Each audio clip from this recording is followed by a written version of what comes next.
गलती करना कोई बड़ी गलती नहीं है, लेकिन उस गलती को दोबारा करना वो एक गलती है। नमस्ते, माय नेम इज अभिनव महाजन और स्वागत है आपका एक और वीडियो में। इस वीडियो में आपको बताने वाला वो 7 सबसे बड़ी गलतियां जो आप वर्कआउट से पहले और वर्कआउट के बाद कर रहे हैं, जिसकी वजह से आपके मसल बिल्डिंग गोल्स अचीव नहीं हो पा रहे हैं। लेकिन आगे बढ़ने से पहले मेक श्योर कि आप सब्सक्राइब करें हमारे चैनल को, साथ में बेल आइकन है उस पर क्लिक कीजिए ताकि जब भी मैं वीडियो डालूं आपको नोटिफिकेशन जाए। तो चलिए शुरू करते हैं। 1, जोनिंग इन।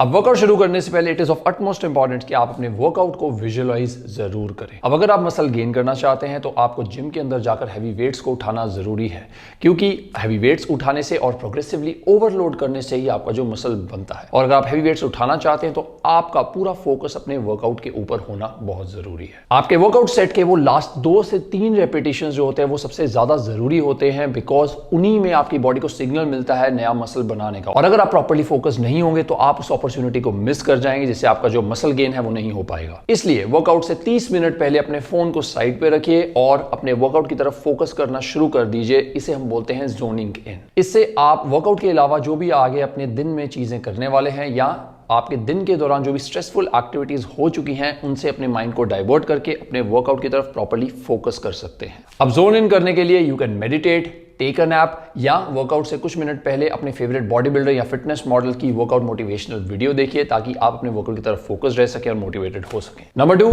प्लानिंग। लाइफ में कोई भी जंग लड़ने जा रहे हो तो उसे प्रॉपर्ली प्लान करना बहुत जरूरी है और सेम चीज लागू होती है आपके वर्कआउट्स के ऊपर। अगर आप जिम में जाकर रैंडम वर्कआउट्स लगा रहे हो हर दिन तो आपके रिजल्ट्स भी तो रैंडम ही आएंगे। इसलिए एक प्रॉपर प्लान्ड वर्कआउट प्रोग्रामिंग का आपके पास होना जरूरी है ताकि आपको पता हो कि जिम में जाकर एग्जैक्टली क्या एक्सरसाइज लगानी है, कितने सेट्स लगाने हैं, कितने रेप्स लगाने हैं, क्या न्यूट्रिशन खाना है, क्या सप्लीमेंट्स खाने हैं और पिछले हफ्ते आपने कितना वेट उठाया था ताकि इस हफ्ते आप उससे ज्यादा वेट उठा सके।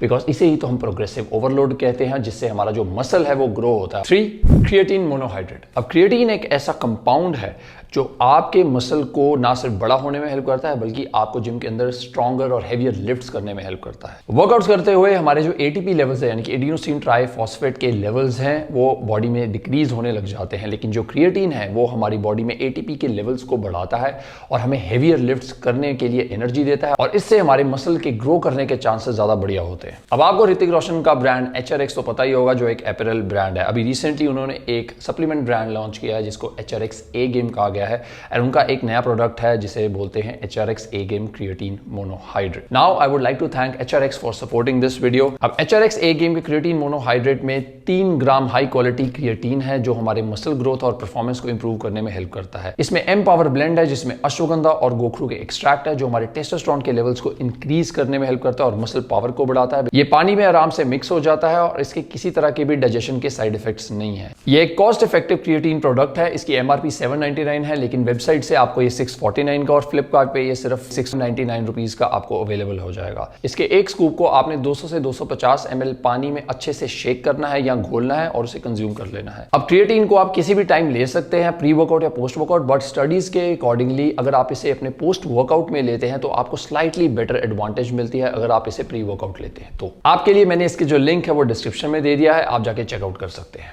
4th, sodium.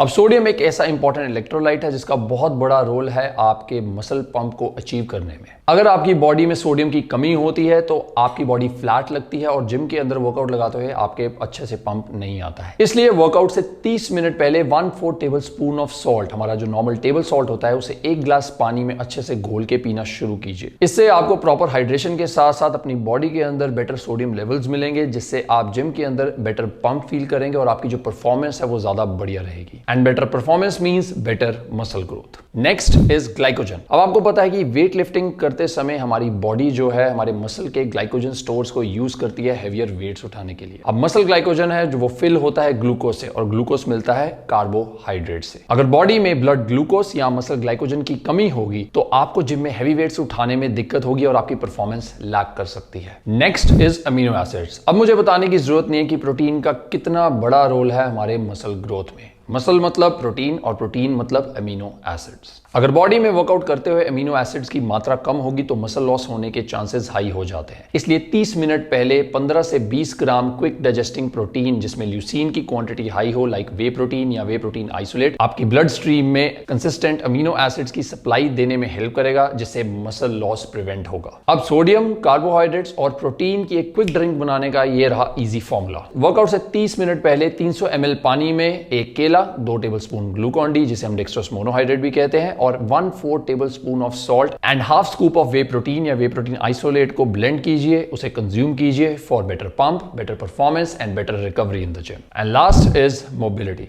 अगर आप लॉन्ग टर्म तक हैवी वेट्स उठाते रहना चाहते हैं और मसल ग्रो करते रहना चाहते हैं तो इंजरी को प्रिवेंट करना बहुत जरूरी है। हैवी वेट्स उठाने से हमारे जॉइंट्स और लिगामेंट्स पे बहुत प्रेशर पड़ता है। हमारे मसल्स तो स्ट्रांग हो जाते हैं हैवी वेट्स उठाने से, लेकिन अगर हमारे जॉइंट्स और लिगामेंट्स में प्रॉपर ब्लड फ्लो नहीं पहुंचेगा तो टाइम के साथ साथ हैवी वेट्स उठाने की क्षमता इनमें कम हो जाएगी और इंजरी के चांसेस बढ़ जाएंगे। इसलिए योगा एंड स्ट्रेचिंग एक ऐसा माध्यम है जिससे आप अपने connective tissues, joints, tendons and ligaments में ब्लड फ्लो को इंप्रूव कर सकते हैं, उन्हें स्ट्रांग बना सकते हैं और लंबे समय तक लिफ्टिंग कर सकते हैं with proper safety. Weight training हमारे मसल्स की कॉन्ट्रैक्शन पे ज्यादा ध्यान देता है और स्ट्रेचिंग से हम हमारे मसल्स की लेंथनिंग पे ज्यादा ध्यान दे पाते हैं, जिससे हमारे टेंडन्स, लिगामेंट्स और जॉइंट्स में ब्लड फ्लो इंप्रूव होता है और हमारी बॉडी में एक बैलेंस बना रहता है। अगर हम लेंथनिंग पे फोकस नहीं करेंगे तो धीरे धीरे हमारी बॉडी जो है वो स्टिफ हो जाएगी, हमारा पोस्चर खराब हो जाएगा और जॉइंट्स, लिगामेंट्स, टेंडन्स वीक हो जाएंगे और इंजरी के चांसेस ज्यादा बढ़ जाएंगे। इसलिए अपना हैवी वर्कआउट खत्म करने के बाद 10 से 15 मिनट प्रॉपर स्ट्रेचिंग और मोबिलिटी रूटीन को फॉलो करना बहुत जरूरी है। मैंने एक बेसिक स्ट्रेचिंग रूटीन की वीडियो बनाई है, उसका लिंक जो डिस्क्रिप्शन में दे दूंगा, आप जाके चेकआउट कर सकते हैं। So that's all from this video. Make sure you are following me on Instagram at the username Abhinav Mahajan Life,